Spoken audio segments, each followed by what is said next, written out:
the meeting. Oh, hello everyone there in internet land, and welcome everyone here. Yeah, it's been a long time since we had our last meeting. A few things have occurred. Just a little bit of committee news is that we've had two people who have bowed out of the committee. One through pregnancy, and Mario, are you pregnant? No. So Bex resigned from the role as secretary, and she'll be sadly missed because she did a shed load of work. But we've got Adrian here, our AV technician and all-round good guy, who stepped into the role of secretary. So thanks very much, Adrian. And then Mario's stepped out as treasurer, and David Clark has stepped in the role of handling the finances. Thank you very much, David. That's great. Now, past events. So just getting into those things. We've got, of course, we had the first past event is actually the SAE races that occurred down at Werribee.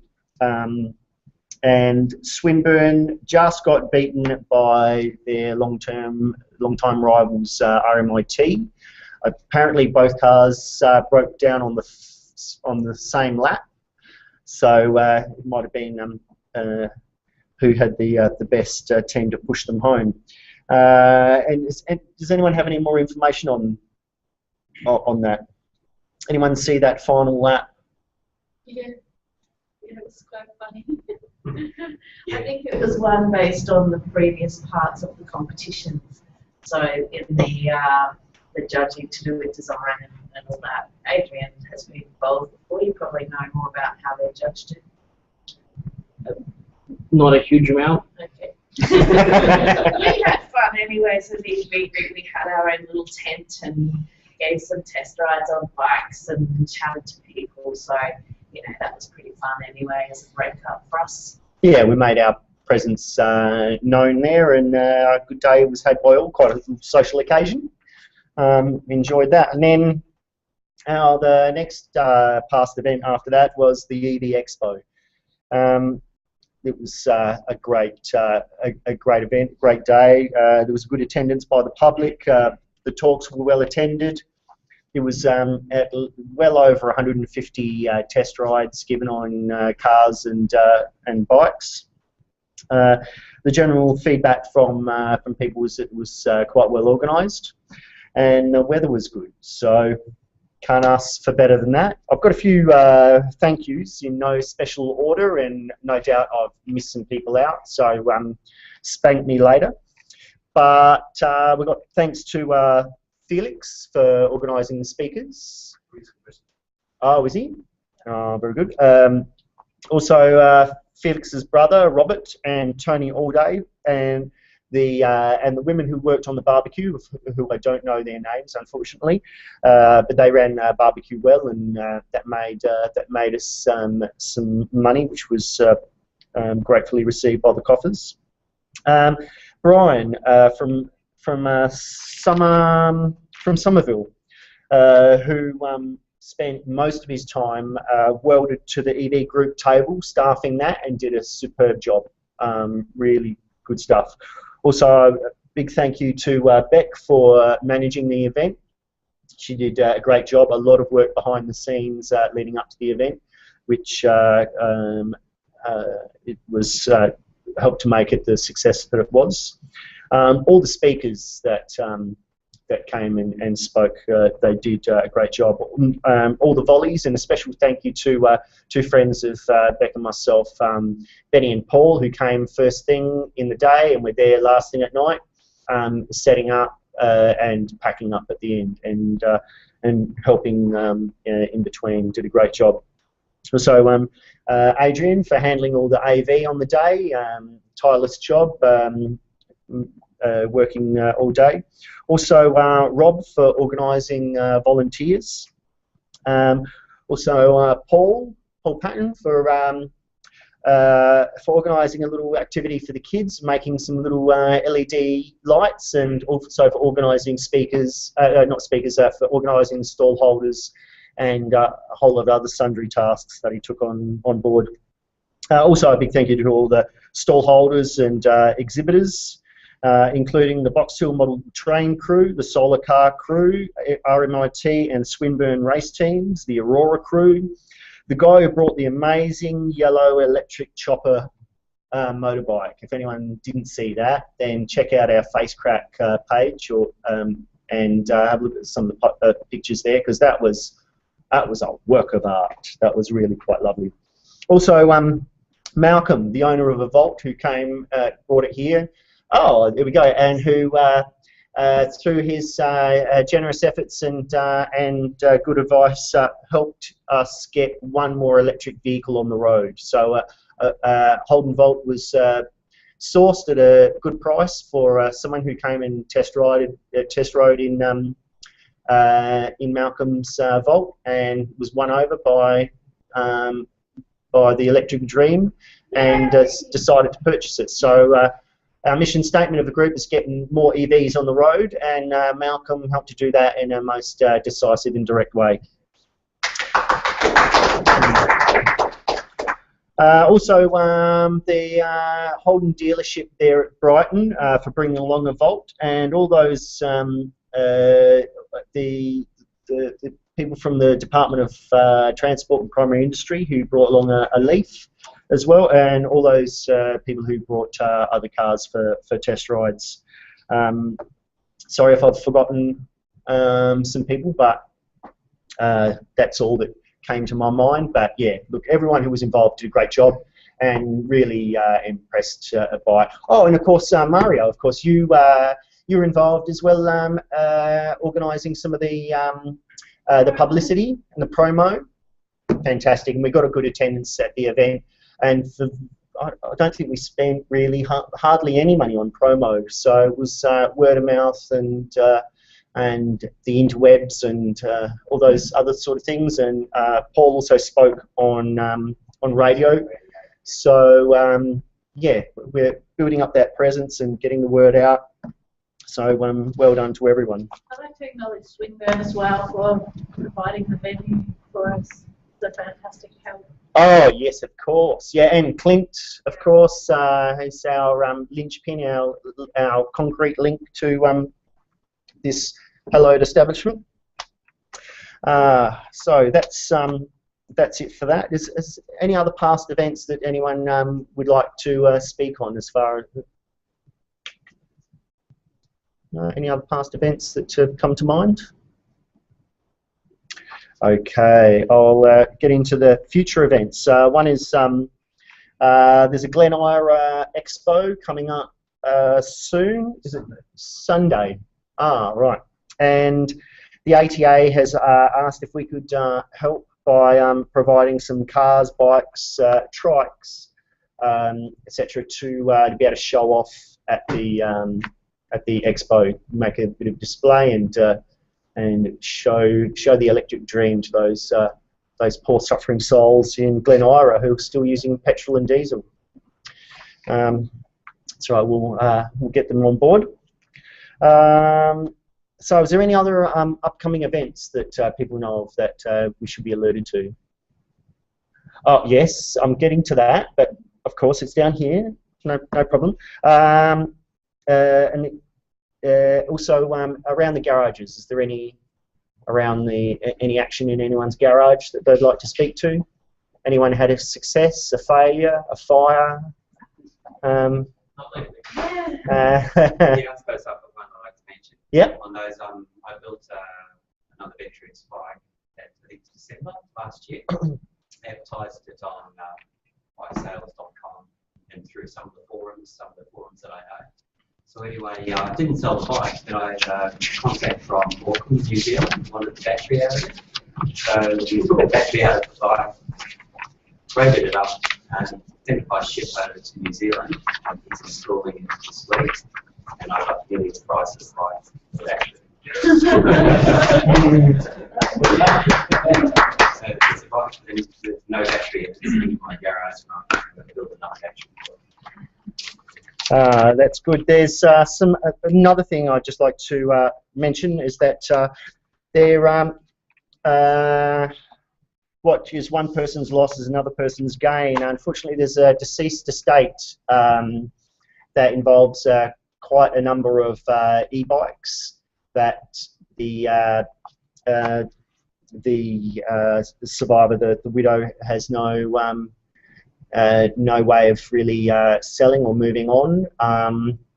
And so I've got some details on those bikes. They're quite well priced, and it's not something that we usually do, but considering it's a deceased estate, and that it would be nice if some of these bikes could find homes, get on the road and get used, rather than sitting in a garage gathering dust and letting the batteries ebb away. So I've got some information on those bikes here. So for all those people in internet land, I can let you know that the contact is ellenSui@hotmail.com. That's ELLENSUI@hotmail.com.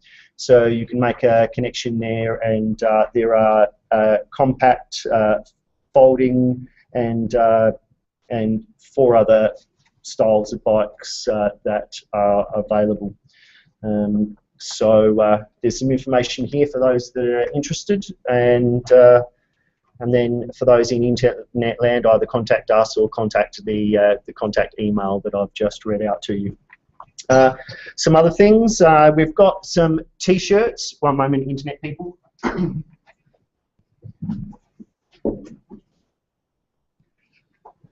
So for those that haven't seen them, mine's dirty in the wash, that's why I'm not wearing it. But oh, and this one's dirty as well.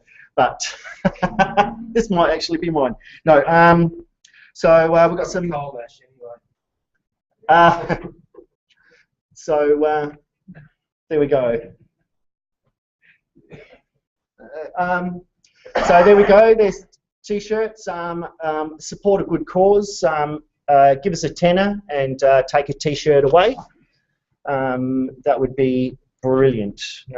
Help spread the news about electric vehicles. Be fantastic. Also, we've got Renew and Sanctuary magazines that are available at a cheap price, cheaper than you'll get from the newsagent stand. How much? Do you know what the magazines are?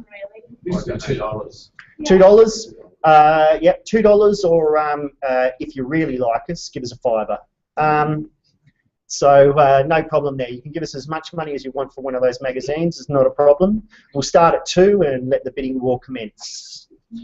Okay, so we've got that. Also, one other little side thing is that a friend of mine's involved in playing at a Didgeridoo Fest that's happening in Warrandyte, so I'm just letting you all know about that. So it should be lots of fun. No, this one's actually puff powered. He does ride an electric bike though this week. Yes, we've given the headline act an electric bike, and he's been riding that. Yeah, he started riding that today. So he's definitely a convert already. So hopefully he can mention them between toots on his didge.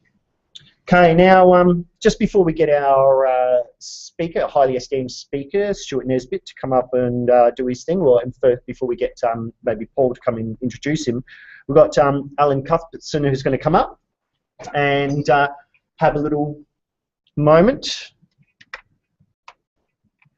to speak on some exciting little venture that he's involved with, and he'd like us to get involved with it too. So there you go. I don't know how many of you have heard of the Climate Guardians. It's a group of women who dress up as angels and go to various events and sing climate action songs. Here's a picture of them down at Lawn on the beach. 6 of them dressed up, a couple of them on quite tall towers. Basically what I'm planning to organise is we want to carry a petition to Canberra for action on climate change. So it'll be looking at things like price on carbon, infrastructure for renewable power, and even infrastructure for recharging for electric vehicles. We've yet to work out exactly what they are, but they're the sort of things we're looking at taking. There'll be 3 pairs of angels, each walking 10 kilometres a day, so we can cover 30 kilometres a day between the 6 of us. Total time of about 3 weeks, and we're planning to do it in September this year. We'll be staying with environmental groups each night, so hopefully they'll donate a bed and some food for us, so it shouldn't be too expensive for us. Then the other sort of add-on to it that I'd like to do is to have electric vehicles as support vehicles. So basically, rather than petrol-driven cars, we have electric vehicles, just to show that it's doable, I suppose. And that's basically what I'm here tonight for. We'd need 2 electric support vehicles. We'd be looking at travelling probably 100 kilometres a day, so by the time you're ferrying people up and down. I'm not sure if it can be done, because I presume there's no official charging stations up to Canberra. But I presume also that you can do it at low power levels overnight at the houses we stop at. So it's the first thing is to work out how it can be done, then to work out what limitations would be involved, what sort of vehicles you could use, etc. And then finally where we could source a couple of these vehicles. So basically, if anyone's interested, if they could have a word with me at the end of the night, just to sort of try and answer some of those questions, and see if we can get that going. And they're my details. You can contact me, Alan at diydoubleglaze.com.au, if you're interested in being involved, even if you want to be an angel and be part of the walk up there as well. So if anyone's interested, just get back to me either after the night or by email. Any questions at all? Is it possible? Is there any timing? Is there anything to the timing of it? We're aiming for September, basically before it's too hot and before it's too cold, and also Parliament opens on the 23rd of September. But no, it is flexible. I mean, if I got people that said they can only go in December, we'll go in December. Nah. Anyway, should it be feasible? Yeah, the distance isn't too far, especially if you're going at low speed, so the range will be increased. So we'll probably be able to go just charging overnight, and no need for a top-up charge during the day. Would two cars be able to charge from the one house overnight? Would there be any issues with overload there or anything? Not that it'd just be a household plug. On the dairy and wood. It really just depends on whatever GPA you're actually plugging into. I mean, the lead, for instance, pulls the full 15 amps with its emergency plug, and if you're taking it off one 10 amp or 20 amp protected supply, it'll probably blow the break if you've got 2 on one. So you need to find 2 circuits. That's all. Most houses have 2 power circuits, I presume. Oh, yeah. For sure. Whether they have a 15 amp plug, I suppose, is the only other thing. Well, you can always upgrade to make it convert. Allegedly. It's amazing what you can do with a fire. Yeah. You could tune it to a second generator. Well, that is the other possibility. I mean, the idea is to see the electric vehicles on the road with them. They're not necessarily, we won't argue about how they're actually recharged. Yeah. So anyway, so that's the plan. If anyone's interested in being involved, give us a yell. And Can I just suggest you might want to get in contact with the Department of Transport and find out who partners in the last round of the EV trial. There might be quite a few partners that be interested in actually using their vehicles for promotional. okay, could I have a word with you after the meeting? Yeah, that'd be good. Thanks.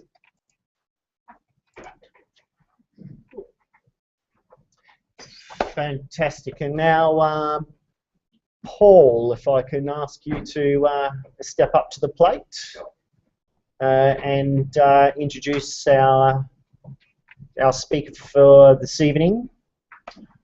Fantastic. Hello everyone. Tonight we have Stuart Nesbitt who's going to be talking tonight.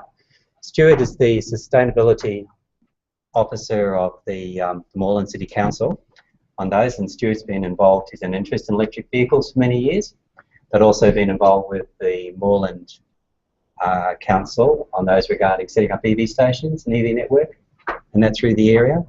So Stuart will be talking about that tonight. Thanks, Bob. Thanks for the invitation to come and speak. As Paul said, I'm an EV enthusiast and have been for many years. And just to give you a bit of background, actually, my role at Moreland City Council is the Climate Change Technical Officer. So fundamentally, I look after reducing the council's corporate footprint. And so that involves predominantly buildings, public lighting, and fleet.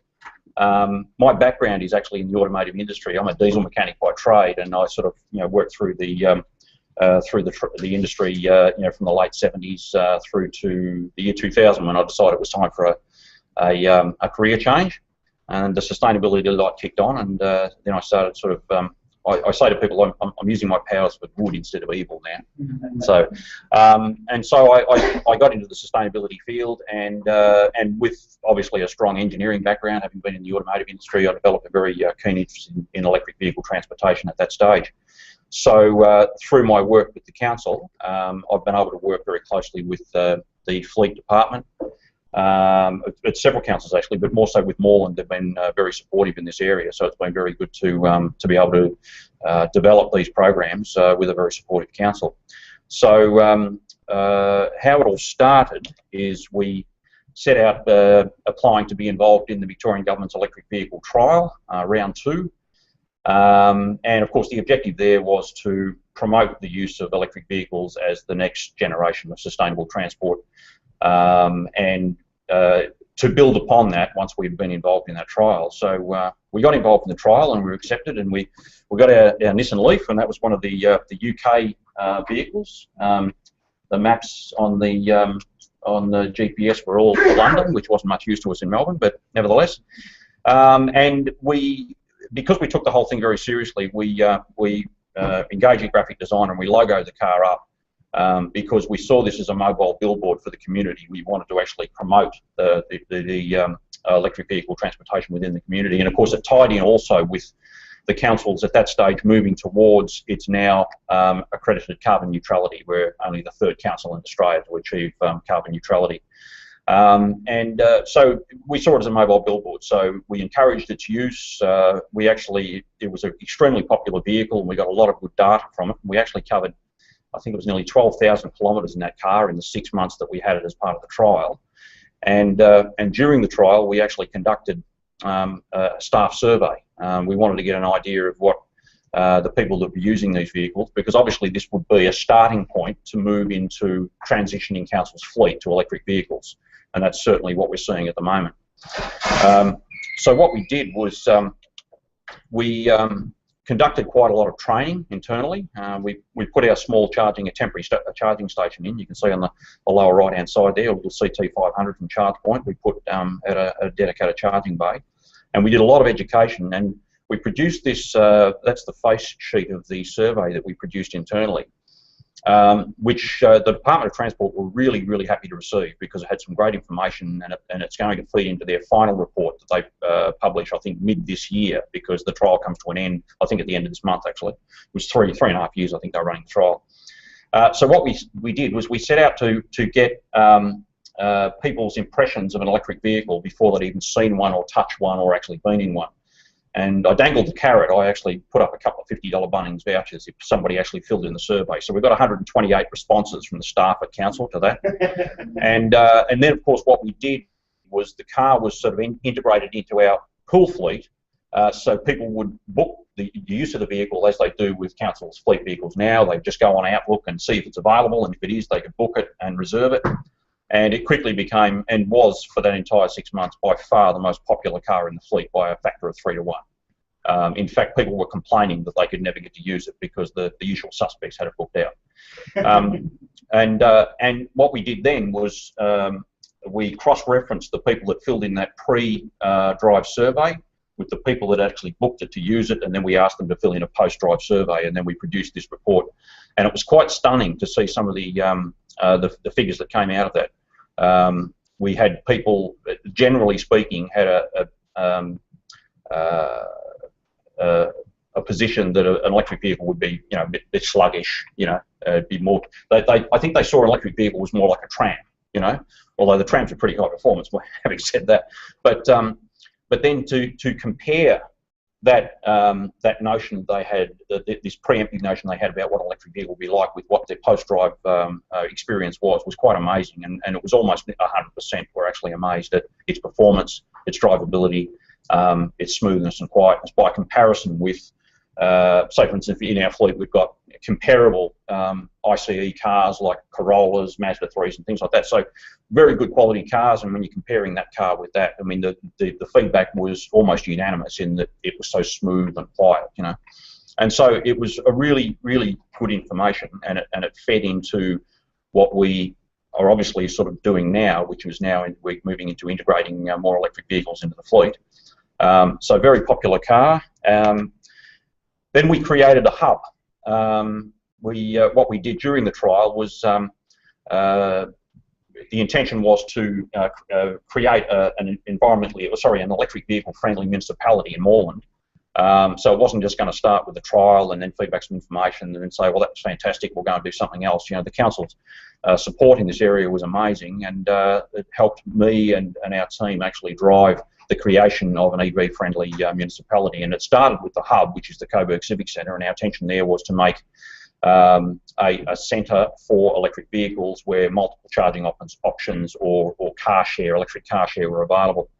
So we put a business proposal to the Department of Transport, and the jewel in the crown was, of course, to grab that fast charge station, and that's $40,000 worth of infrastructure. And there was an opportunity for a partner in the trial to get hold of that infrastructure if we funded the sub-circuit.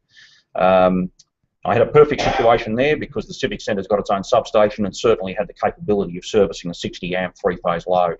So I preempted that they'd be very interested in actually sort of partnering with us on that. So I funded a 100 amp three-phase sub-circuit to the isolation switch behind that station.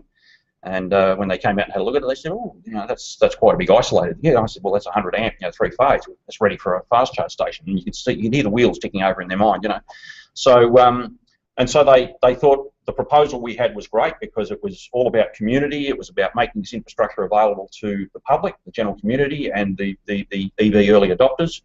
Our position was, you know, you've got to put the horse before the cart because the cart's no good without the horse. So you've got to get the infrastructure out there. If people are going to sort of take a hit in the back pocket and buy these relatively expensive vehicles, we've got to support it. So that was our intention there. So we pushed the fast charge very heavily, and we're very proud to receive the first one and actually integrate that into the Civic Centre. And that sign that you see, that we actually engaged a graphic designer, by the way, to actually create that logo, Zap and Go. We were sitting around having a team meeting about these things, and I just put it out there. I was just thinking out loud, and I put it out there, and they said, "That's a great idea. Let's brand that." You know, so we thought, you know, let's give it a tag. You know, so we decided to give it that tag, and we've got a big sign. That's the sign that we've got on Bell Street that leads people to the fast charge station, and it's reflective material, so you can't possibly miss it. And of course, the second phase of that, once we created that hub, we went back to the council and said, well, what we've got here is an opportunity to really promote electric vehicle transportation, and the way to do that is dangle a carrot. So we said, we've got to make this infrastructure, the use of this infrastructure, free for a period of time.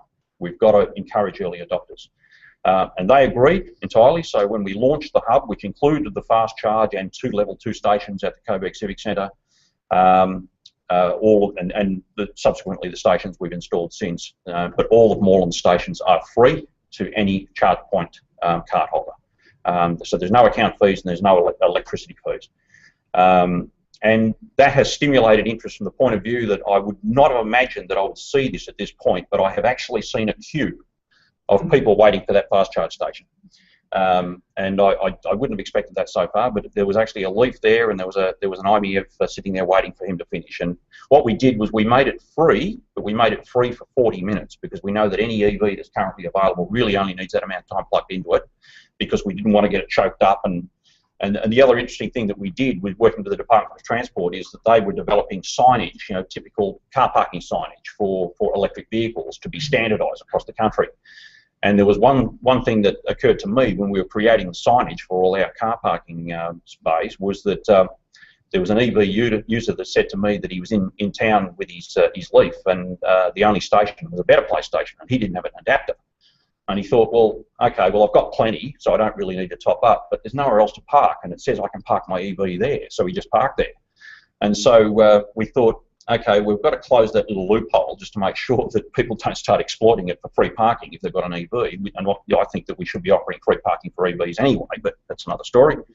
So we changed the sign. It says basically that it must be a recharging electric vehicle can be in that bay. So we then spoke to our parking officers, and their understanding is that if a car is parked in any of our EV bays, it must be capable of plugging into that station that's there, and it's got to be plugged in. Otherwise, it's parking illegally. And that was all just to encourage turnover. You know, we want people to be able to use these things, and so you can use a level 2 station for free for 3 hours, and the level 3 station for 40 minutes for free. You know, we do have a nominal charge after that, but we're really not pushing that because it's about promoting this thing and getting it out there. So, so it's been really quite exciting. And of course, then we did a launch on the 18th of July last year, which is very popular. Did a little bit of local media just to get a bit of interest out there, and it certainly has been that case. And then we just got the hub going, you know, so as you can see, it gets quite a bit of use. And the fast charge is probably the most popular. As the station manager, I can actually log on to the website, the ChargePoint website, and see what sort of use these things are getting. It's actually getting much more turnover than I would have imagined to begin with, and partially because the locations are convenient. They're available 24/7. They're well lit. They're all serviced by closed circuit TV cameras. And so it gives people security in knowing that they can just go there and actually fill up their vehicle. And what we've actually done with the Coburg sites as well, you can't see them in these photos, but we've actually created a little map, because what we thought about was working with economic development people. How can we get people interested in coming to Moreland, or to Coburg specifically? And the stimulus is because they've got an EV. So if they're coming into an EV station, we know they've got a bit of time to kill. So what can we get them to do? So we engaged a graphic designer, and we made a map, which you quite often see in national parks, saying you are here, here's a map of the area, and here's all the things that you can do over the next, 3/4 of an hour. Here's a coffee shop, here's where you get a good muffin, all that sort of stuff. And again, it was all about encouraging people to come and use this infrastructure, and of course make the whole EV experience a lot more user-friendly. So it's been really good. Support from the council has been amazing, and this is a telling story. That's Councillor Ratnam, who went out and bought her own personal Lytton Leaf in support of the whole thing. She said it was a great thing. So she and her partner needed to buy a new car, and they said, well, you've convinced me. This is the way to go. So she went out and bought herself a car, and she thinks it's fantastic, particularly considering that our 5th and 6th public stations went in Brunswick on the corner of Glen Lyon Road and Sydney Road about a month ago, and she lives about 3 minutes walk from that corner. So her leaf's plugged into that one very often. So, but council are very supportive of it, and when it's a top-down approach, that's the sort of thing you need, because yes, a lot of this was supporting funding from the Department of Transport, but the thing is that you still needed support from the organisations. I know of councils who will remain nameless that just didn't get involved because they didn't think it was that important. So you're saying your 5th and 6th one, the DC fast charge? No, there's only one DC fast charge. The rest of them are level 2. And 2 of them are dedicated to, at the moment, and I'll get into that in the next slide, to car share, and we're doing a little bit of a trial with GoGet and Toyota. So council fleet, for obvious reasons, the trial was really successful, so we went out and bought our own Nissan Leaf, and it's still, after a year and a half, still the most popular car in the fleet. I can't even get to use it myself. I was lucky I ride a motorbike instead. In a very short period of time, that's got very high mileage on it too, and which is pretty amazing when you consider that it's compounded overnight. It's used occasionally for after-hours events when there's an opportunity to use it, because again, it's a mobile billboard pushing the council's carbon neutral status and of course its environmental credentials. But it's got a lot of mileage on it, which is amazing when you think that it's just booked out on a daily basis just for trips within the municipality. So it just gives you an idea of how popular that car is. We've got a guy that actually won't go out on site if he can't use that car, and prior to the EVs coming on board, he religiously used to book out a Falcon or a Commodore, because that was just the Australian way, So that's a really good news story because that was a great conversion, and all it took was that car. It's just such a good car. Are you putting up a picture of running? Well, I'm not in this, but yes, we are looking at it because our fleet people, we're moving to the stage now where the operating costs of this car are so attractive, even at the premium price, when you compare it with, say, for instance, we've been buying hybrid Camrys for our local laws. But when you compare the monthly fuel cost for a hybrid Camry, which is a very efficient car, with the costs for this, remembering, of course, that we're fueling this car on 11 cents a kilowatt hour. So we're getting 100 odd Ks for $1.60, you know?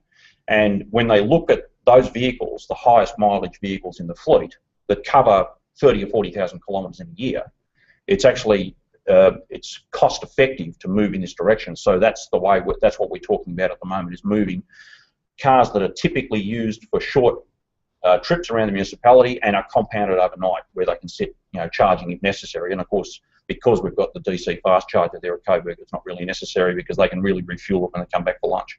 So that's something we're talking about at the moment.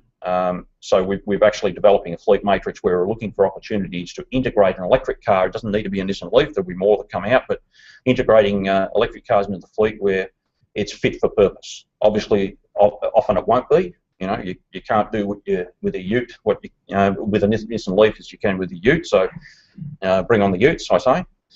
And we've used that car for promotion. Sorry. I was reading the interim report for the EV trial, which seemed to really show the Leaf having a number of advantages over the iMEV. Yep. And I noticed you keep on talking about using and getting leaks.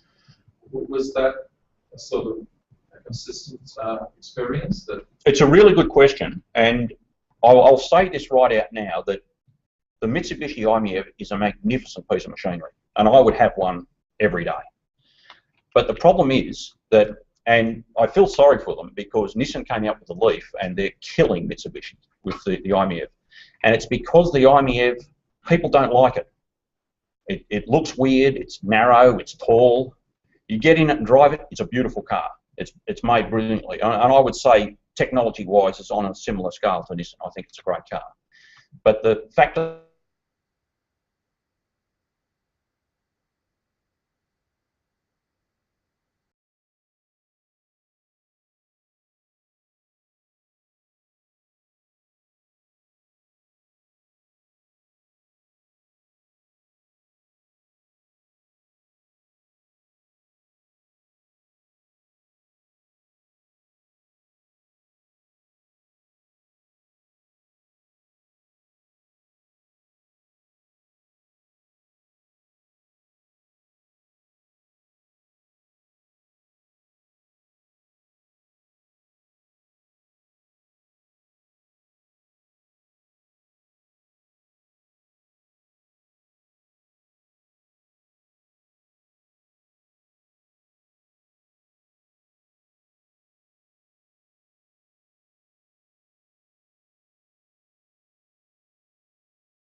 just behaviour change. That's all it is.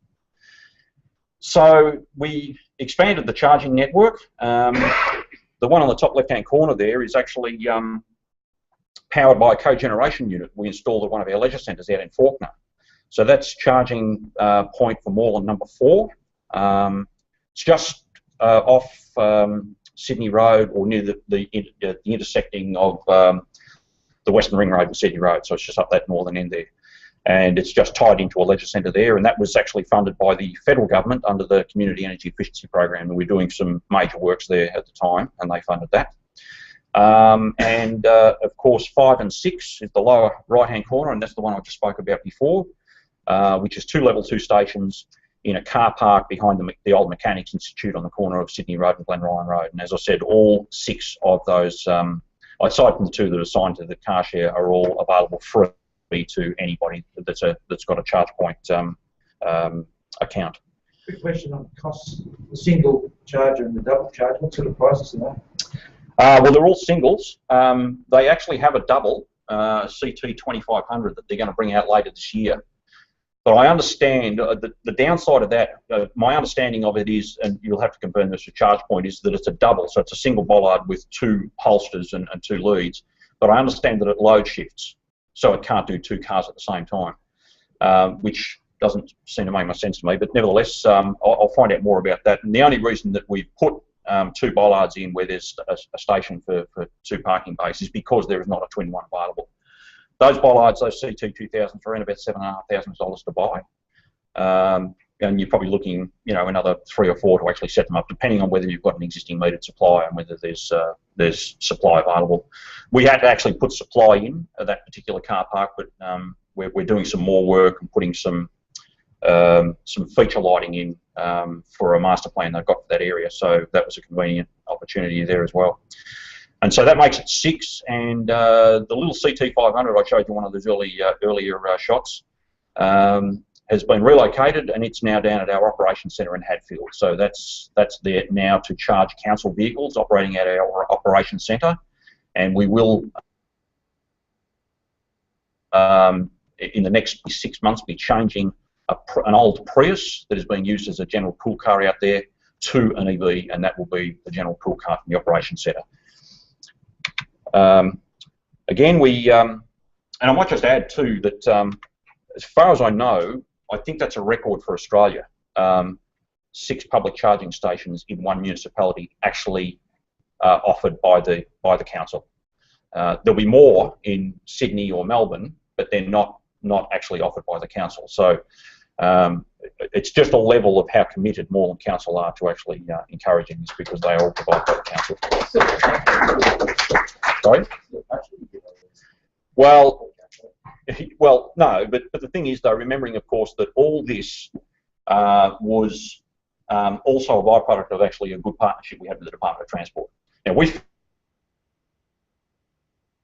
funded a couple of these ourselves, but that was riding the wave of the Department of Transport funding the first 4, and so all we had to do, our commitment as part of the EV trial, stages 1 and 2, was to provide the sub-circuit, and then they would provide the charging station. Yeah, the match ratio or something like that. No, there was no ratio. It was just you provide the sub-circuit, put a conduit up through the ground, and then they come along and put a bollard on. Yeah. And of course the DC, well, that's $40,000, and it would be very hard to justify that to council, because it's an early adopter situation. You're not going to see a return on that investment. So it was very, very useful, and we were very thankful that we partnered with the Victorian government on that, because that was quite a coup, and certainly for Swinburne getting theirs as well, because it's very difficult to fund these things and do a business case. And in this instance, the business case was, well, we're a community organisation, and we have an obligation to provide things that the community or small businesses can't necessarily afford to get this snowballing effect happen. And it happens with roads, it happens with parks and everything like that. This is just a different form of funding to encourage adoption of a different methodology. When we embarked on this network or this hub proposal, we thought, well, there was no standard information out there about how to use these stations. And so we said to ChargePoint, do you mind if we actually come up with our own? We think we've got a better idea on how to do it. So we created these operation manuals, which are affixed signs at every station. Just, again, it was all about making it very smooth and easy for people to actually use these things. Then we, in round 2 of the Department of Transport trial, we had another crack at it because we had an opportunity to work with Toyota, GoGet and the Department of Transport. So we put another plan to them that we wanted to use our hub and our ambitions on EV to actually help promote electric vehicle car share. Now what we did here was these plug-in Prius are actually not available in Australia, so they've imported several cars for this project. And Toyota are gathering information from this. We've actually got a second one now. So the Brunswick stations that I talked about before has got another one of these plug-in Prius, and Toyota are gathering information. And I can tell you that this particular station here at Coburg, the carrot that we dangled to get all of the partners involved is that it occurred to us that there was no car share facilities north of Moreland Road in Moreland. And the car share company said it's because there's not enough demand for it. And we said, well, what about if we create a project and get a few bites of the cherry using an EV, and what about if council partners? So council becomes a partner in the use of the car. And so the plan was that car becomes an additional fleet car for council. Council books it out like any other GoGet customer, and then the general public can use it anytime they like, but predominantly after hours. End of the day, it was a magnificent success, and so much so that it's coming up for review at the end of this month, because that's 6 months since we launched those vehicles. That vehicle in Coburg has been one of the most popular uptakes of a new station for GoGet in Victoria, and yet they wouldn't put it there originally because they said there was no call for car share in Coburg. And basically the deal, if you like, as far as the partnership was concerned, was that GoGet and Department of Transport just needed that station to generate $1,000 revenue a month. And we said, we'll underwrite that because we think it'll work. So that station was launched on the 18th of July last year, and I haven't paid them a cent.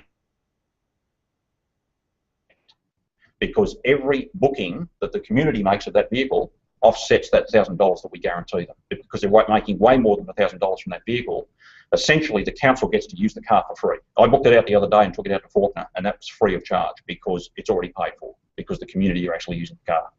And of course we've got the other one at Brunswick as well. And it's been so successful that it was supposed to end, and Toyota and Japan have only allowed these cars limited use. But Toyota are actually in discussions with Japan at the moment about extending this trial for another 6 months because they're gathering such good data from this. It's not full EV, and it's not as driver friendly as a Leaf, for instance, because it's not designed as a full electric car, but it will do the first 20 kilometres just on the battery. So it is essentially just your standard Prius, but it's got a bigger lithium battery under the back seat, and it will work as a direct EV for 19 kilometres rather than just a couple hundred metres. Like the typical one.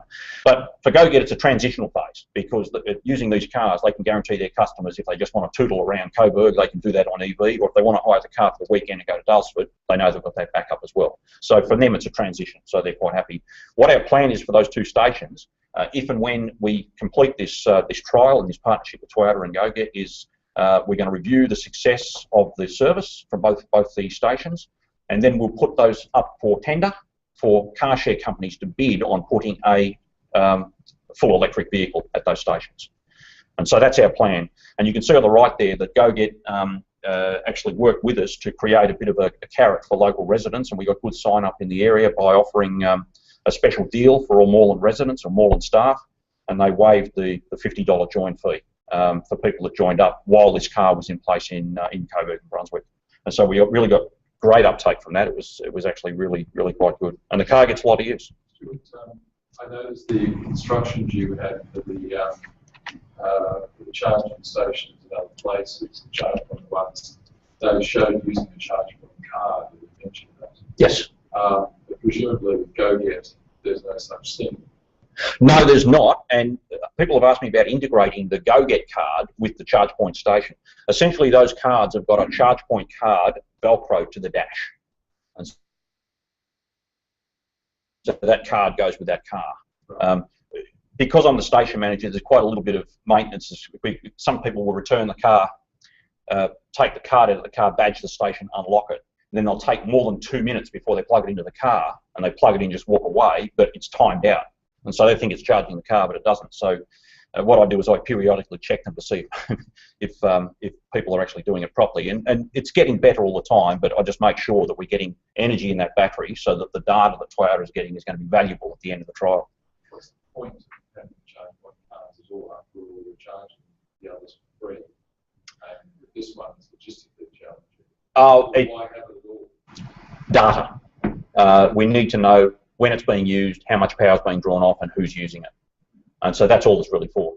ChargePoint are working on, those card readers on all their stations will actually accept a contactless credit card. And so if you've got one of those, you're the customer, not the car. So they're working on that at the moment, I believe. Electric bikes. Naturally, we got into that many years ago. We set up 2 stations, this one at Coburg and another one down at our operations centre at Hadfield. The Hadfield one wasn't a success, unfortunately, even though they were asking for it initially, but they were just gathering dust down there, so we're going to rotate them. We rotated them to a library where the library staff are using them more. But these things get used quite a bit, actually, and we've had these in place for probably 3 years now. I push that.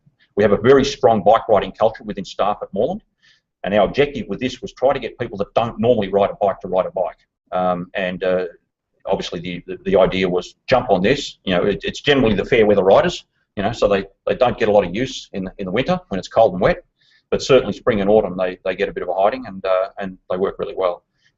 So that's a viable service that we also offer staff. One thing leads to another, I guess, and we noticed a sharp drop in the use of the bikes when we started using the lead. So sustainability, one way or the other, is the way I look at it. Yeah, so that's pretty much what we were doing with council, and so I'll get on to my little obsession. Now, this photo isn't as bad as it looks. One of those isn't mine.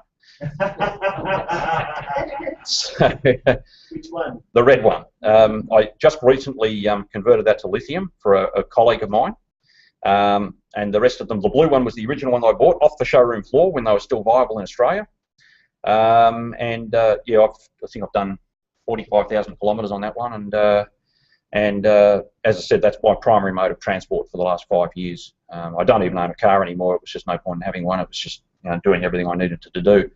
And the other ones just came about by accident. When you've got an obsession, you can't help that, you know.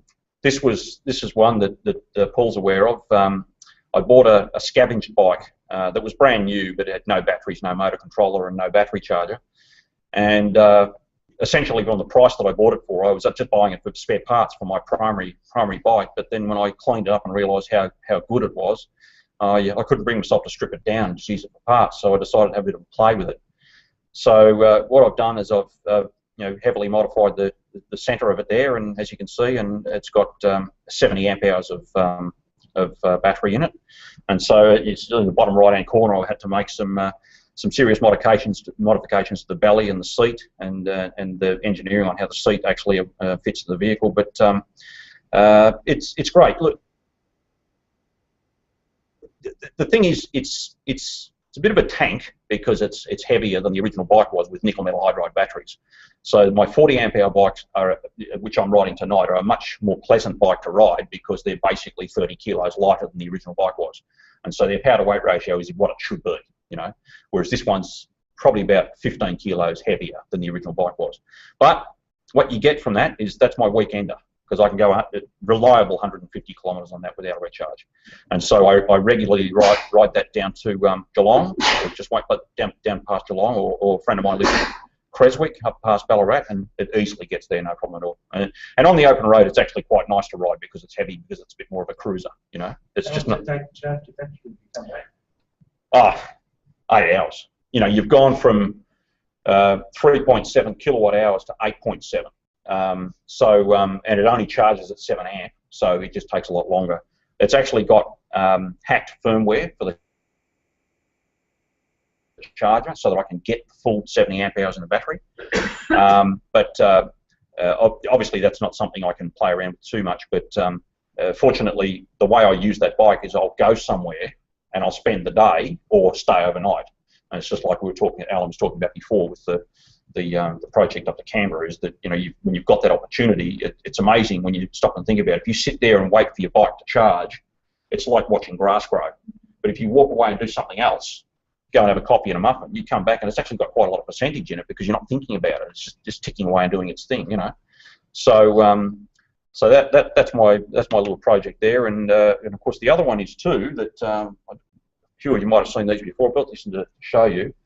I figured, well, I've got a level 1 EV, and there's only level 2 public charging infrastructure out there. So I went on to Bob Gell from Gelco Services in South Australia, and he made me up that adapter. It's a powerless adapter. It doesn't require a power supply to actually give it that pilot signal. It works on any of the known level 2 stations, ChargePoint or some of the other ones. And as you can see on the bottom right-hand corner there, that was a trip about a month ago down the Great Ocean Road, and I stopped at the Nissan dealer in Geelong and just gave her a bit of a top-up while I went to have some lunch. And that's really all it needed to get me to the extra bit that I needed to go to. So it worked really well. And of course, the other one there is one of my 40 amp hour bikes, and that's at the Coburg level 2 station there as well. So yes, it's very, very handy to have that. In actual fact, because I've got a very good relationship with the Vectrix dealer in the United Kingdom. That's where I get a lot of my parts. I was telling him about this, and he'd only just come back from a conference in Europe, because Europe and United Kingdom are actually taking away all of their level 1 charging stations, because level 2 is now the base standard. And they were thinking, what do we do? And I told him about this, and what it did was actually stimulated a discussion between him and Bob Gell, and in the end he travelled over to the UK to actually have a meeting with them, and he's going to do business with them so that you can come up with a solution, because obviously the EV culture in Europe is stronger than it is here, and there's a lot of people that need a solution. So that worked out really well. You want to show it off to the camera a bit? Sorry? You want to show it off to the camera a bit more? Oh, this one? Yep. Yeah, we're looking. And maybe yeah. There. So this is the second version he made. I sold the first one he made to a colleague of mine with that red bike, actually, because he needed that solution. He didn't have any charging opportunities at home. And it had a tail coming out of it with a plug, but I got Bob to make me one that was more compact, that would just carry in the back of the bike a lot easier, and it's great. It's $250. Yeah. I've got one of those myself. Yep. It's actually high. Yes. Well, yeah. I wasn't prepared to do that. Bob offered that because he does that for a lot of people with level 1 retrofits. And so I said, look, I want an adapter. So he made me up the adapter, and yeah, it's either or. It's just the technology he's using. Yeah, yeah. Future. I don't know if anybody's seen this, but Vectrix went out of business in 2008, as we probably all know. Then they got it back up and running again, and they released this new model in the Milan Motor Show in November last year, VT1. It's probably in between their smaller version and the VX1, as the ones that I've got. But they're in trouble again. They've closed down their production line even before they've actually released this, and Gold Peak Batteries are actually looking for new buyers. And it really bothers me that this is going on. I mean, this company is a niche, high-tech company using really quality components, and a lot of R&D goes into it. And this just shouldn't happen to companies like that, and so it bothers me. I'd really like some entrepreneurial person in Australia to lift them out of the doldrums and get these things marketed, And this particular model, the VT1, it's got all the learnings from their original model, and what you see there is that they're using the latest lithium mixed oxide cells, but they've made them scalable and removable. So you can actually remove one battery and still ride the bike at the same voltage, and so you can have that on charge. But then they've opened up the opportunity to have these bikes have a network of battery swap stations at 7-Eleven stores, and you could feasibly buy one of these bikes and ride to Canberra without needing to stop if you've got a network like that. And that's futuristic stuff, but it's just really disappointing that they haven't actually released this model to the public yet, and they're in financial trouble. So yeah, it's unfortunate, but that's the way it goes. Unfortunately, it's you know, we're all of like mind, and we know that, you know, this is the future, and we know we've got to move in this direction. But you know, it's a slow process convincing other people to go in that way. I mean, this particular platform of bike could flood the Southeast Asian market, where it's just scooter city. You know, and there's no reason why all those people in China and India couldn't be riding electric scooters, and it would do a lot for their air quality issues. I just think in Europe, you know, the way they work with the less distance between cities. Yeah. On those, you know, 17s or just 7-Elevens had a swap station. You Yeah. could just travel across Europe. Well, not forgetting too, Paul, that what I'm hearing from the dealer in the UK is that even without swapping the batteries, this bike's good for 110 kilometres on one charge. Oh, yeah. So you've got that advantage, and then you've got your battery swap situation. But you know, it's quite feasible that you could do a trip on this thing, and you could go to a predetermined swap station that's already got some pre-prepared batteries, and you could swap those batteries in less time than it takes you to fuel a petrol scooter, and then you've got another 110 k's in the bank. So that's what I say. Question mark: is this the future? I think it is, but you know, companies like this that are sticking their head on the chopping block really need a lot of support from people like us and everybody else, actually. So it's just a shame that they're always in trouble, but it's just the way the cookie crumbles, I suppose. And lastly, little pet project, thanks to Rebecca and her grunt kit. It's just a little thing on the side. I bought that bike brand new back in 2003, and I used to do a lot of mountain bike riding, but then when I moved over to the northern suburbs, there wasn't many opportunities. It was just hanging up in the shed for many years, gathering dust, and, you know, looking at Rev Bike's model, you know, get that bike out of the shed, get it used, get out there again, you know. And so I hadn't ridden that bike for probably 6 or 7 years. I did have another bike, but I ride it every day now. Hey. I just put my helmet on, turn the ignition on, and I just barrel down the Merry Creek path, which I shouldn't do. I will say that right now. And Rebecca made me agree that it was illegal. And I just have a bike. Just go down up to Thomastown on it, and, you know, get it up to 51 k's. I think it's done so far, 51 k's an hour, and yeah, it's a lot of fun. So I'd like to comment. I built the battery. Yeah. Paul built the battery, and it was made to suit the bike. I wanted the weight distribution, so I had to put in a spot, so I had it custom made by Paul. Lithium cobalt cells in it, the same cells that he used in Teslas. Tesla cars in America. Yep. So it's it's a very compact high energy battery. And I have to say, Paul, that obviously I'm full throttle most of the time. There's no other way, Rebecca. And I can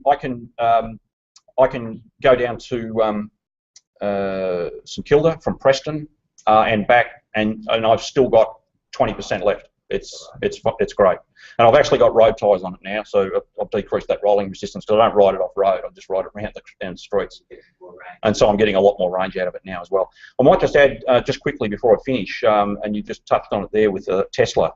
A friend of mine, a former manager of mine that's Swiss, and she was travelling over in Europe last year, and she went into the Tesla dealership in Zurich. And she got talking to the guy in there, and she was telling him about, you know, Moreland's ambitious plans for EV infrastructure and, of course, the fast charge. And he got very interested because obviously they are ramping up. Their share price is going off the planet, and they are bringing the Model S to Australia. They'll have a Model S in Sydney in May this year, and they've got a.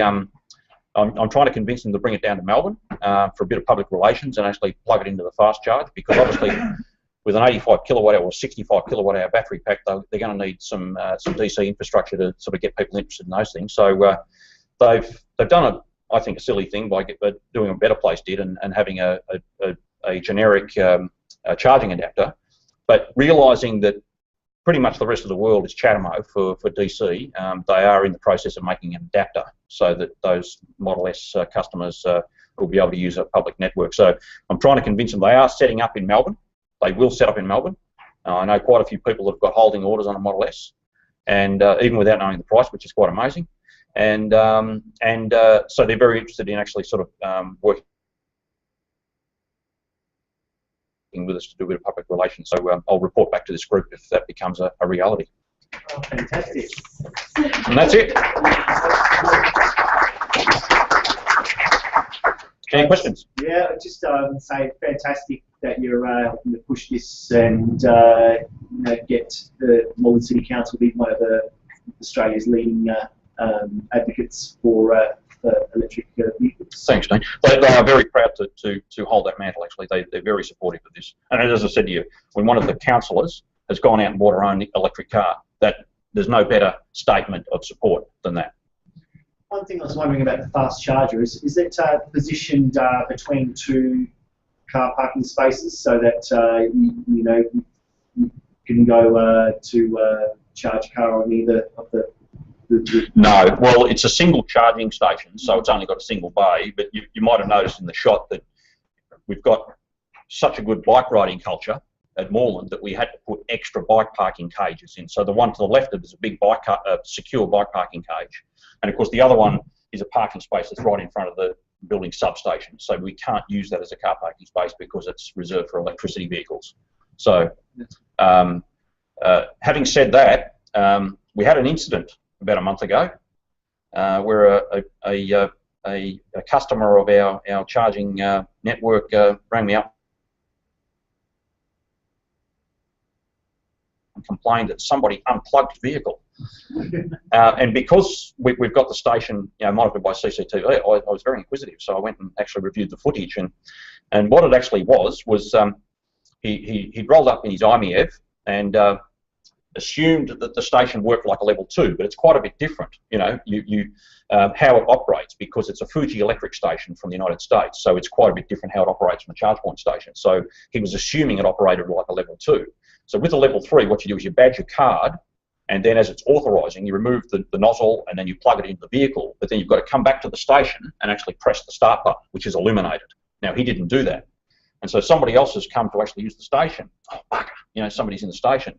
So he goes and has a look at the station and he sees that it stopped charging. So he's assumed that the car that's plugged into it is finished. So he's just unplugged and put it in his own car and then put it back in the station when he finished. And when this guy came out from his meeting, he said, you know, the car was empty and somebody bloody unplugged it, you know, and I had to be the bearer of bad news and tell him that he didn't do it right, you know. Suffice to say, he's done it several times since and he presses the button every time now. So, it was really encouraging, I have to say, to see a queue waiting for that station, because that's the end game. You know, we want people to use this, you know, and that's one of the reasons why we pushed heavily for council to make these services for free. And we're reviewing that in July, but I would expect the council will continue it. It doesn't come at a great expense to them, and the kudos is there. So, you know, why penalise? You know, it's still early adopter whether you like it or not. You know, it's still, there's barriers to going out and buying an electric car. Stuart, reading the report, I got the impression that there were quite a few teething problems with the different charging stations and compatibility of the cars. And, at least from what I read in the report, there just seemed to be lots of hiccups and watches on that. In the Victorian Government's report? Yeah, and that, yes, I'm aware of that, and that related to charging infrastructure other than charge point. There was problems with some of the other. There were 4 providers. As well. I think that the Blade, for example, there were problems. Well, again, I mean, you know, the Blades problem was that, you know, the earlier Blades didn't have a pilot signal for the station to talk to it, and so it needed something like that. And the interesting thing was that Bob actually developed that technology for Mitsubishi Australia, because the first IMEVs that came in didn't have that pilot signal in their J1772 plug either, and so he developed that technology for Mitsubishi and then retrofitted at the early IMEVs, but then it became a solution for level 1 retrofits. What Blade did is they actually just supply a cord, which has a plug on each end with the electronics. Yep, that's right, yeah. So as far as you're concerned, now that you're a big buyer, the buy side of the balance and such things, is there enough consistency and predictability that it's not a big deal? Yeah, well, certainly from my perspective, because I know of the teething problems that some of the other participants have had, but we didn't experience that. I can only think of one occasion where we had a technical problem with the fast charge station, which was just a software glitch that was fixed within 24 hours. Unfortunately, we have suffered some vandal damage on a couple of the level 2 stations, and they've had to be repaired. It's par for the course, though. You know, it's just one of those things. One of the reasons why we put CCTV in, because it not only offers the people that are going to use the infrastructure some security, but it also, you know, it's Big Brother. Keep an eye on it just to make sure that we're not having issues with that. And sadly, I suspect because of the damage that occurred to these 2 stations, it was actually more likely an EV user than it was actually a vandal, because it appeared as if somebody had come along and wanted to actually use the station but didn't have cards, so they tried to force the nozzle out of the holster, which obviously broke the components. And both stations had the same damage 2 months apart. And so it was just a little bit suspicious, unfortunately. But nevertheless, it's when you've got public infrastructure, and councils are well aware of this, you know, street signs and things like that, so it's nothing new to us, and we just have to sort of absorb it and run with it, you know. One thing I did do was jumped on them and got them repaired straight away, because you know, if you're pushing a cause, then you don't want that to be seen as a problem, you know. So but no, other than that, it's from our point of view, it's run very smoothly. We've just been very vigilant in making sure that the staff of the council understand how it works, and whenever we get a public inquiry, as a station manager, I get the odd public inquiry about things, and we got a complaint once very early when the fast charge was up and running that that they'd been iced. You know, there was an unauthorised internal combustion engine vehicle parked in the bay for no particular reason. Yes. And well, actually, that was the stimulus for me to say to our local laws people, because they wanted to know, well, what is the position that we apply to these things, and that's why the signage that we helped develop with the Department of Transport was very important, and why we changed the template to say no parking, recharging electric vehicles accepted. You have to make it clear and enforceable. That's right. And so it was easy for me, because I could basically say to them, if you see a car parked in that bay that's not plugged into that station, then that's an infringement. Yeah, more than No, you see. How much do they get charged? Yeah, I get it. Yeah, I'll use that one. Thank you. Thank you. What about it? Is someone taking the plug out of the car, putting it up, and the owner's not A couple of times. It hasn't been a big issue. I think partly because, aside from the one out in Faulkner, most of those stations in fairly high-profile locations, which helps. And generally, they're used during the day. There are people that use them at night, but generally they're used during the day. But all those stations have signs saying you are being watched, and you know, maybe that helps. But you know, it hasn't been a big problem. But and it's one of the reasons why I encourage people to actually disconnect them as per the procedure, which is because you can just unplug it from the car and put it back in the station. But I encourage people to badge it and then unplug it, even if it's finished charging, because that tells me, the station manager, that it's been correctly unplugged. Because if it's been unplugged and not badged, when I go on and generate a report for that particular station, it'll say unplugged that vehicle, and that's ChargePoint's way of saying to you that somebody's tampering the vehicle that's not the person with the card. So I sort of encourage people to use the card whenever they can. Anyone with a ChargePoint card can use it. Yep. You've got to have the card first.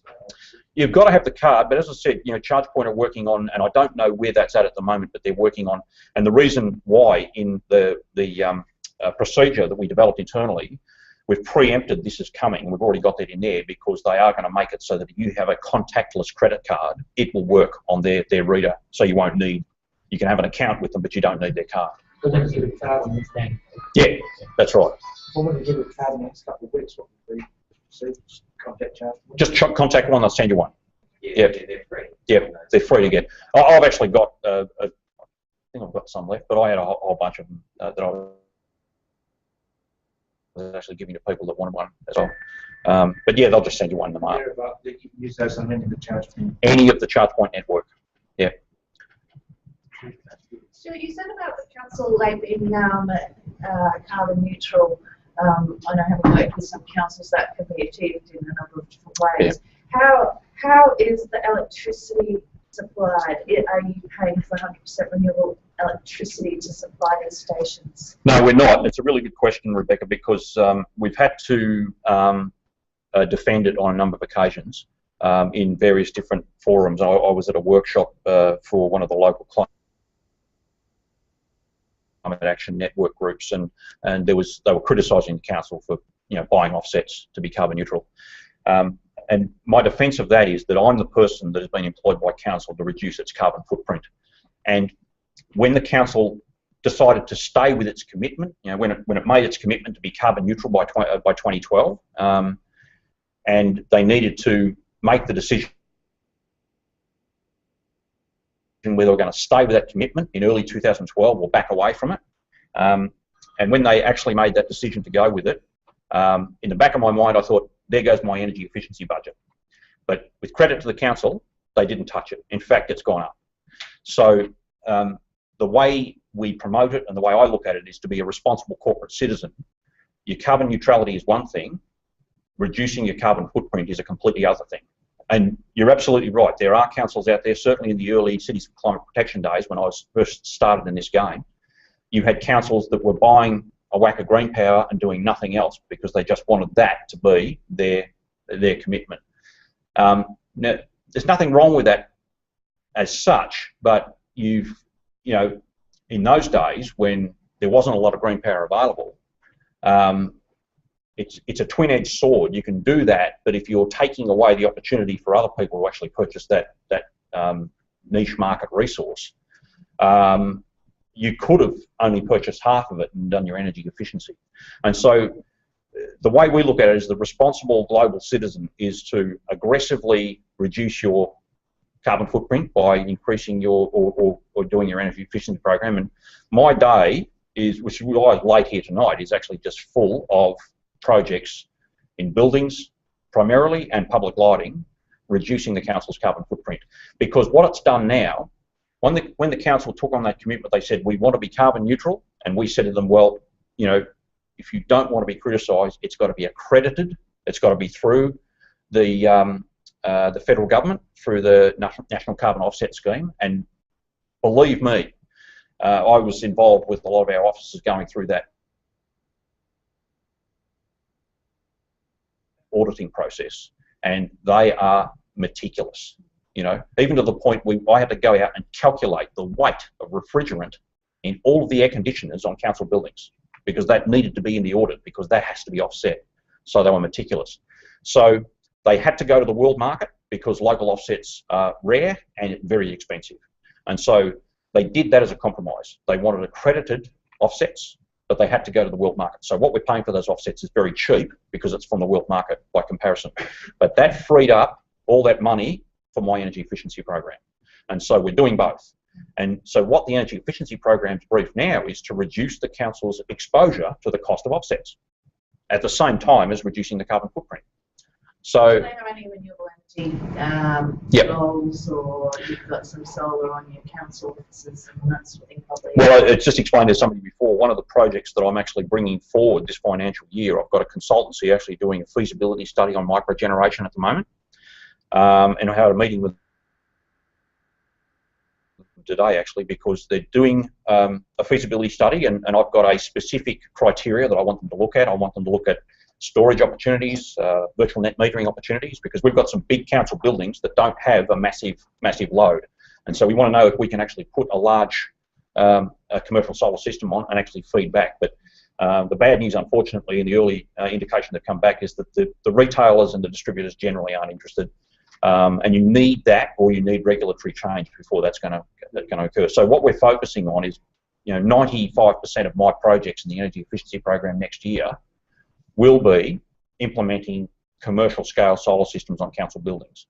And this feasibility study, the second part of it, is producing 11 detailed designs. The early figures are suggesting 522 kilowatts of installed PV across those buildings. So that's going to be really exciting. And again, the reason for that is because with energy efficiency, it's like anything else. We've got a nominal 15-year return on investment for all my projects. So when you grab the low-hanging fruit that's 3 or 4 year return on investment, it's like the proverbial, the further you travel, the steeper the hill gets. And it's really starting to get hard to find projects, and generally it's large air conditioning upgrades for big council buildings. I've got a few of them going as we speak, but they're getting harder to do when you've got, you know, say a 200K spend and you've got to get a 15-year return on investment on that. So all of a sudden, solar PV came into the mix. At a previous council I worked for about 5 years ago, they asked me to do a paper on this, and it came back and it was just quashed straight away because they were talking 27-year return on investment. But that was when solar was $4.50 a watt, and now it's about $1.75 conservatively. So a lot's changed. So all of a sudden now, it's not that I'm abandoning my energy efficiency projects, it's the focus is now on renewable energy generation embedded within those council buildings. And to maximise that return on investment, the recommendation is don't feed it in. Feed everything in behind the meter. And you know, when we've got Coburg Civic Centre that uses, you know, 4,000 or 5,000 kilowatt hours a day, that's not a problem. And so we're looking at, I think, a 75 kilowatt system. The barrier there, of course, is that it's a heritage building built in the 19th century. And whether you like it or not, the heritage people don't like to look at solar panels on a historic building. So you've got to put them behind it. I've seen them on old churches in Germany where they've got the very steep, steep roof churches covered both sides. Yep. Yeah, and you know, you could make it an architectural feature, but it's just a question. I mean, this is not about the council. This is about the heritage advisors. And you know, when you've got a heritage listed building that was built in the, you know, the late 1800s, you know, you've got to be very careful with what you do. I'm actually doing I was on the roof there today with an engineer that's doing some work for me, creating a platform for 2 new air conditioning outside condensers for direct exchange systems. And the amount of trouble we're going to engineer this platform so that you cannot see the condenser fans from the other side of Bell Street. You've got to keep them below the ridge of the roof. So what I've done is I've actually taken measurements. I've put a piece of reflective tape on brickwork, and I've walked across the other side of Bell Street to see if I can see that tape. And that's basically what I've got to do. So if they don't want to see the top of a fan, they're definitely not going to want to see a solar panel. You know? Yeah, exactly. Heritage curtains. Yeah. Thanks for the detailed answer. It's possibly a bit off the EV. Yeah. That's an EV question, I guess. Sorry? Yeah. I'm living area, not the president of the Sustainability Network. We've got a nascent plan really to try to get one of these fast charging stations outside our eco hub type of place. It's about 110K from Melbourne. And the idea is that like that EV highway thing. Yep. And I guess what I've got from your talk is that probably getting the council on board and the Department of Transport. But I guess, I mean, there wouldn't be a single electric vehicle in Gippsland. Well, look, it's a very interesting thing you raise, actually, because there are. Yeah. Yeah, there's one who's come to a few meetings who's bought 3 or 4. Yeah. There's someone that passed There's someone down at 1.8 as well. Well, look, it's a very interesting question because a couple of years ago I was approached by Hepburn Shire and the greenhouse officer there at the time, and this is before we really started getting into this. I mean, I always intended to do this, but it's when we were planning this at that time. And they had a plan to submit an application to a government-funded project, and what they were wanting to do was to create an opportunity for the people of Daylesford that have no access to public transport, a sustainable transport option to link to Melbourne. And so they rang me because they knew that we were looking into this, and they'd also done some homework and found that it was exactly 108 kilometres from Daylesford Civic Centre to Coburg Civic Centre. And of course that's achievable in a modern EV. And so what their plan was is to have a group of charging stations and car share vehicles at the front of the Nesbitt Civic Centre, that people could book like a go-get car, get in, drive to Melbourne, transition into the charging stations at Coburg, and of course Coburg is a transition point for all of Melbourne's public transport. You've got trams, train, buses, taxis right in that hub there, and it's another sales point that we had for this particular thing. You've got a fast charging station. Absolutely. So if they wanted to retain the vehicle and keep using it, they just top it up and then do what they want to do in the city and go back up. So the irony, of course, is that they approached us to do that. We're now in a position where we could do that, but they're no longer a potential partner because it fell over because the government wouldn't fund it, and of course they didn't have the resources to fund it themselves. And I think that officer left by the time the EV trial came on board, so I don't think they put an application into that either, because that would have been, I would imagine, been of interest to the Department of Transport to do something like that. So yeah, it's doable. It's just, you know, takes, you know, resources and project partners and like-minded councils and the good old, you know. Is there anywhere in Victoria where there's a plan to do an EV pilot? Not that I'm aware of. I know, I don't know if the guy is actually associated with this group. I've met a guy that operates, is an EV advocate. I forget his name now. He operates out of Wangaratta. He's got a couple of Mitsubishi IMEVs, and I often see him in town plugged into our station. And he is he's starting, because he approached me to ask if we would support what he was doing, and he's branding this thing 100 something. And what it is, he wants to see EV fast chargers within 100 kilometres of each other across the country. He'd already had a brand. He'd had some graphic design done. I said, well, absolutely, you know, give us some more information about it, but certainly we would support it because we've got a starting point for that anyway. But I can't remember the guy's name, but I know he's very, very active in an EV user group up in central Victoria. He's actually got, I think, 3 IMEVs because he's just buying them because they're so cheap. He had just picked up a new one when I spoke to him a couple of months ago, and he was plugged into the fast charge on his way from the dealer back up to Wangaratta, and he got it for 26K. Yeah. And he said, I'm just buying them because they're so cheap. They're fantastic cars and they're so cheap. Yeah. Which is amazing when you think that they were 72 when they came into the country, you know? Yeah. I was going to ask a question. Yarragon. Where's Yarragon? About 10 minutes past Warragul.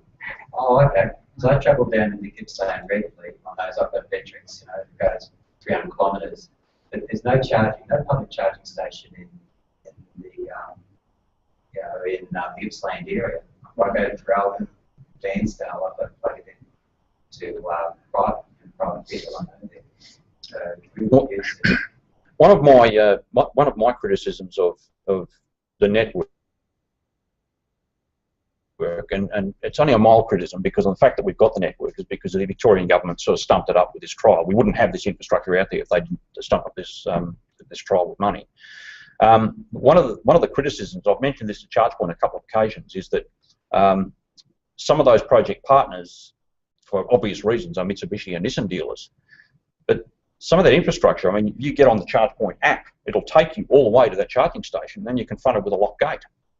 And that's certainly something that we were aware of. We wanted to make sure that all of our stations were available and accessible and secure 24/7. Yeah. So I mentioned that to ChargePoint because I know that I had an opportunity to drop in, I think it was Essen and Nissan, and I couldn't get to it. I could see it, but I couldn't get to it because it was behind a locked gate. I've been going there, I was sitting behind the wheel from them, and I asked them about that after hours use, and they said, well, we've got to put the bollards up because of their insurance rates, so people can't drive the car off the lot. So therefore they position their thing that's well inside the lot, so people can't use it after hours. Yeah, you know, there's different reasons for it, but I think it's all about planning, isn't it? I mean, you've got to see, if you're going to put the infrastructure in, you've got to see what its future is going to be. You know. How petrol houses do you? Well, yeah. And let's not forget that the perfect opportunity in terms of infrastructure and location are petrol stations. But you know, they're selling dead dinosaurs. and that's a direct competitor, you know. So I don't see them. So a lot of the problems with the charge stations there are concentrated like in the Melbourne metropolitan area. There's very few in regional areas. Mm. So if you want to make a trip, you know, to Albury or to a regional town and actually you can't find charging. That's 100, 120, 150 kilometres away. Yeah. You know, on your steps on the way. Well, you know, in the 30,000 kilometres I did on my first Vectrix when it was still running nickel metal hydride, you know, the range was not great. And, you know, there were occasions when I was out and about and the gauge is low and it's looking like going into limp mode. And again, as I said before, you know, the infrastructure's everywhere, but the power points aren't everywhere. And you'd be amazed when you pull into a service station how little infrastructure is outside the building, you know. I've actually got a photo on my phone. I was riding one of my 40 amp hour bikes and I had miscalculated what I was doing with it, and I'd spent quite a bit of time on the freeway, and I was coming back through Broadmeadows, and I looked at the voltage and I thought, well, I'm not going to get home on that. So I pulled into a Shell service station. It was about 10 o'clock at night. And fortunately, the guy there was really supportive. He said, oh, this is great. You know, I told him all about the bike and everything like that. But in the end, we couldn't find a power point outside. So I said, well, look, I'm stuck, and I don't want to go back on the freeway unless I've actually been plugged in for at least half an hour. So I spotted a power point inside the shop, just near all the drink machines. I said, do you mind if I take it in there? And you could see the wheels ticking over in his mind. He's thinking, well, it doesn't make any noise and it's not going to drop any oil, so yeah, why not, you know? So I've got a photo of it sitting in front of the drink machine, and people are coming in, you know, to fill up petrol. What's this, you know?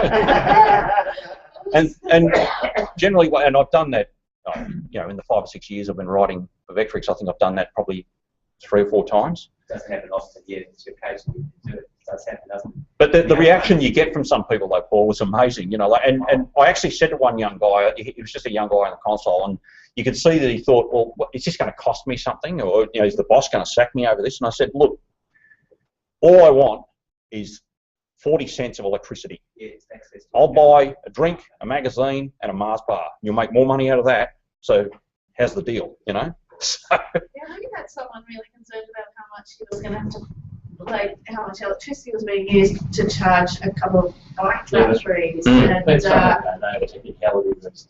I rang an electrician to try and confirm my opinion that it was going to cost. I'll tell you a couple of good stories. The electrician didn't even have a clue anyway. I'll tell you a good story. There's one really great one. Well, sad in a way, but it's ironic in that, and that is that when I first went to Moreland, my supervisor, who's currently on maternity leave, was really wanting me to come and work for her, you know, and it was another council, and she was aware that I was charging my Vectrix at that place because I used the bike for my work because it's much easier for me to get to site visits. You know, in fact, I'll often use that to the least because I don't want to be sitting stuck on Sydney Road. I want to be going places and getting things done. Yeah. And she dangled the carrot and she said, look, I know you want to use your bike for your site visits and everything like that, so if you come across the creek to Moreland, you can put a power point in wherever you like and then plug in and everything like that. So I did. And so a few months in, my manager came to me with a really sheepish look on her face and she said, look, you know, you're going to have to stop plugging into that power point. We've had a complaint that you're stealing electricity. And it was coming from a person that we don't know who it was, but it's quite obviously a climate skeptic, and their reasoning was, why can't I take my car down to the depot and fill it up with petrol? And of course my reaction to that was, it's the difference between $50 or 50 cents. Take your pick, you know. And of course I was using it for work purposes anyway, so she was really disappointed. She said, look, I'll take it to the CEO as an issue if you want me to. And I said, look, don't worry about it. You know, we'll deal with it in the green travel plan. And so effectively what this is dealt with it. You know, so any staff member that's got an electric vehicle can charge for free at any of the sites where. Yeah, it took me 3 years to. 3 years. The other really interesting one, I've got to tell you this, and it came off the back of the survey that with the EV, and then it came up again more recently, and we had a staff member that was refusing to drive a hybrid Camry for fear of electrocution. And so she would never drive an electric car, and she wouldn't even drive a hybrid Camry because she feared electrocution. So we had a little bit of a behaviour change discussion there to make her realise that it wasn't such an issue. Did you show her a petrol fire? Well, I should. So, yeah, you hear some interesting. I'm Paul, and I'm a recovering fossil fuel burning person. I bought a Mitsubishi Outlander yesterday. Yeah. But I'm looking for someone to help me develop a fast charger on solar power directly for our home. We're burning negative running cost homes. Yep. 40 kilowatt array on the roof of the house. And we're looking to just direct charge off the solar array. But we don't have the technology to get the DC off the panel into the car. So, if anybody here knows anybody who's got the engineering skills or any companies around? Well, yeah, I don't know if you've heard of them. There is a company in Australia that's actually now marketing a fast charge station. For 30 grand. Yes, that's right. We've got DC sitting there, ridiculous number of amps. Yep. At whatever voltage, 500, 600 volts DC. So we've got the power there, ready to plug into it, but we need to know how to actually manage the actual control between the DC and the battery. Well, you realise that particular station is 415 volts and about 85 amps. Yeah, well, we've got more than that through DC. Okay. We've got a 40 kilowatt array, it's 100 solar panels. So Well, see, we would charge 3 cars simultaneously Yeah. in 20 minutes. but I think it's about regulating it. I mean, That's why I'm asking. if you open up that station, I've opened up that station and it's just racks and racks of PCBs and electronics and everything, you know. That's all the inversion from AC to DC. That's right. We've got DC. Yeah. We just need to manage it. So I need to I know. help Some of that electronics is to actually monitor the feed safety side. in, Yeah. to communicate with the car. That's what we want to know about. We want to know someone. So that's sort of electronics. That's why we don't know that. We don't know how to get DC into the car. We just know how to stop the Sorry, I charge. don't have an answer for you. No. Are you prepared to pay for it? As in, one of our members is Lifelong Design Business.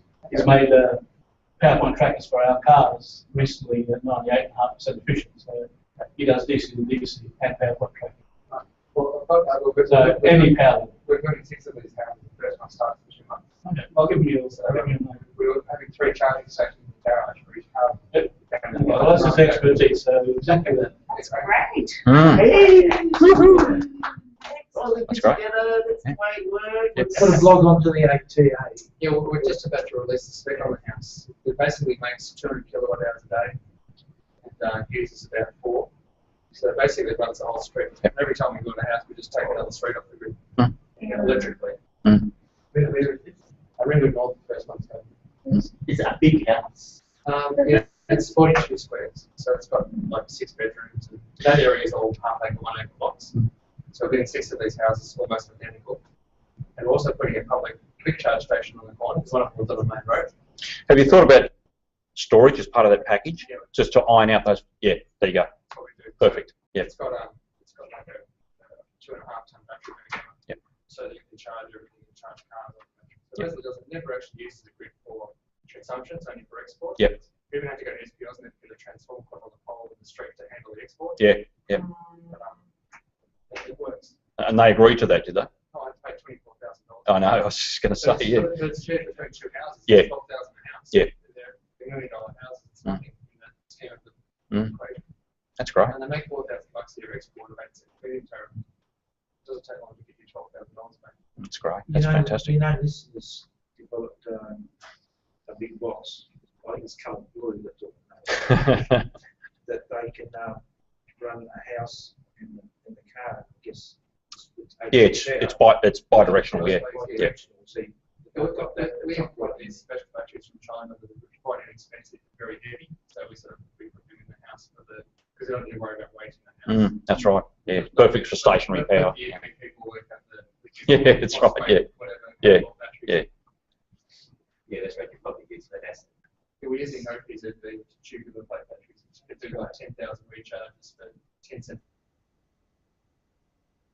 Oh, there's some very good deep discharge lead acid batteries for design solar systems. Yeah. We've been using these big 2 volt 75 kilo batteries and just keep going.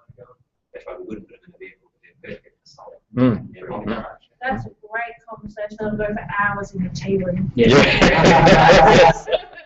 Some of the concepts we've got, we're not using any glue on the house, so everything can be disassembled. Oh, okay. So in 30 or 40 years, when the style of the house is out of fashion, all the parts can be pulled up. Meccano. Yeah, pull it apart and make it different. Yeah. We're using concrete on the whole of the property, so that even the garage has got a timber floor. That's great. So that we don't have to use any glue. We don't have our footings are screw piles, so we screw them into the ground, and it's got a 1 month construction fund for the house. That's excellent. So, What's your funding? What sort of funding? oh, it's self-funded. That's excellent. Well done. I'm sure you'll find it. We did apply to grand design, but they want you to have this deep emotional relationship with your family. Yeah. It has to prove a concept. You're going to have all these problems, and we're trying to get rid of all the problems. So like I say, arguing with the husband and stuff. It's too good Yeah. for TV. Yeah. You got to make it reality TV. Can I ask a question that you raised? Yep. It's what we're here for, I think, isn't it? Potentially the leaf buy. What sort of advice can you give me putting an in-house charger, to charger, or something else that what you've seen using? What would be reasonable for a guy who's in Bendigo and don't have access to a fast charger anywhere? Well, ChargePoint do a little CT500, which is, I think, only IP50, so it's actually not meant to be outside. So it's meant for your garage. And we were using that in the trial initially with the DOT trial, and I've relocated that to our operations centre. I think they're not that expensive. You're probably only $1,000 or something like that. But it's bolts to the wall, and it's got its own rack. It's got communications as well if you communicate with it. This is pointing towards Origin, and they can sell a charger for $2,750 plus probably a bit for the extra bit of 15 amp. I think, I mean, I stand corrected here, but I think Origin are using GE stations. There's nothing wrong with that, but just a lot of money.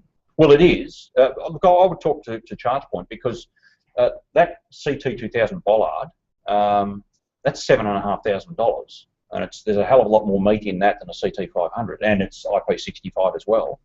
So the CT500 is probably only going to be what, $1,000, $1,500, if that, you know.